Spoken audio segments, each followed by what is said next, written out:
A title that drew me in from the get-go with graphical uniqueness that gets me as wet as roaring floodwaters, The Flame in the Flood initially disappointed me.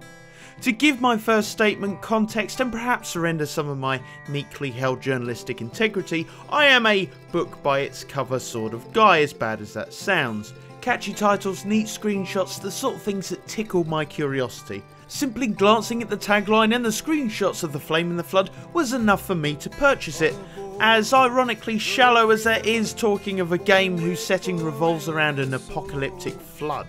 So to start it up and find out it's a single person survival game was pretty disheartening. I don't understand nor do I enjoy single person survival, I much prefer it multiplayer. They're usually thin on story, there's very little except tedious resource management, and the whole foreboding hopeless tone tends to bore me, as nihilistic as I like to believe I can be.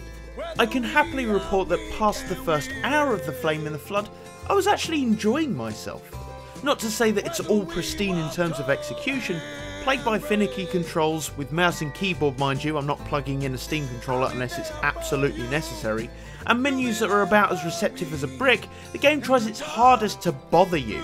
And compounded with the serial bothering that the RNG nature of survival games are so well known for, The Flame in the Flood can at times be rather annoying.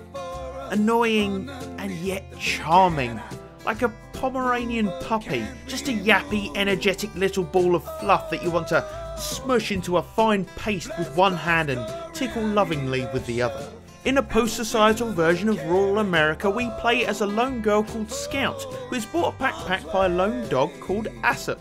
In the backpack, she finds a mysterious signal, which gives her hope to find a community of people or someone out there that can help her. It's far too weak to be heard where she is, so she decides to raft downstream to find higher ground. This plays into the central role of the game, rafting, which is exactly as jaunty and as uncontrollable as you'd expect a pontoon of driftwood and barrels to be in real life, which I applaud. There's so much tension trying to control the damn wreck down rapids, hoping not to crash into islands and debris, which will end with the raft sinking if you're not careful. So even travelling from place to place oozes that challenging survival element that, although I'm not usually a fan of, I've grown to love from A Flame in the Flood, or F in the F as I'm going to call it from now on. Between the river riding, islands and banks offer safe places to dock, where you can sleep, seek shelter, hunt, scavenge, dry your clothes, play don't get eaten with a wolf pack, and importantly repair your raft.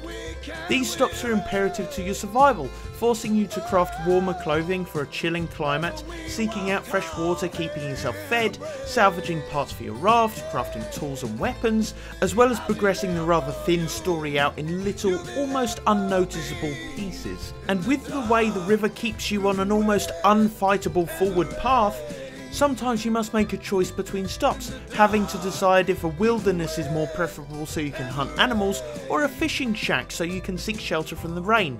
On the harder difficulty, these choices can mean life or death. The presentation of F in the F is what really won me over. Its art style is difficult to really pinpoint.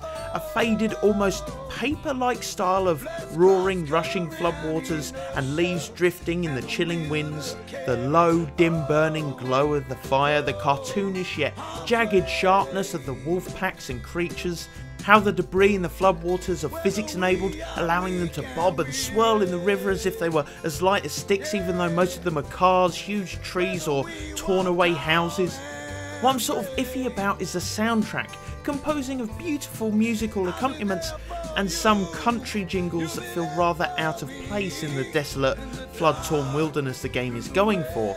It's difficult to really match the swing of the country bumpkins strumming along in your headphones while you're mauled to death by a grizzly bear. The tone of the music juxtaposes the feel the game is going for.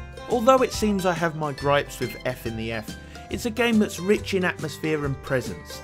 It's a journey that's tantalising and mysterious, even with the monotonous resource management and agonising scavenging / craft cliche.